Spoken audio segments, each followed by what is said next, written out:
आपण पाहत आहात आपल्या हक्काचे प्रतिध्वनी न्यूज. जयसिंगपुरात वटपौर्णिमा मोठ्या उत्साहात संपन्न.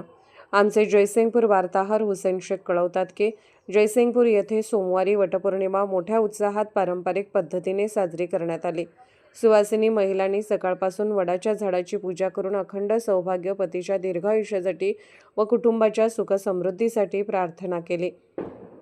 कर्नाटकी बेंदूर आणि वटपौर्णिमा सोमवारी एकत्रित आल्याने रविवारी तालुक्यातील सर्वच बाजारपेठेत खरेदीसाठी मोठी गर्दी झाली होती. सोमवारी सकाळी 7 वाजता सायंकाळी महिला वडाच्या झाडाची पूजा करून सुताने 7 फेऱ्या मारून वटपौर्णिमा साजरी करतात. या वटपौर्णिमेला पारंपरिक म्हणजेच नऊवारी साडी नेसून थाट केला होता. तसेच फोटो, व्हिडिओ काढून सोशल मीडियावर रीलची क्रेज पाहायला मिळाली. अगदी ग्रामीण भागापासून शहरापर्यंत वटपौर्णिमेचा सण साजरा झाला.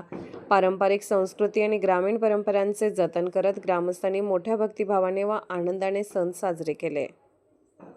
आपण पाहत आहात प्रतिध्वनी चॅनल. अशाच बातम्या पाहण्यासाठी आमच्या चॅनलला सबस्क्राईब करा आणि बेल आयकॉनवर क्लिक करा.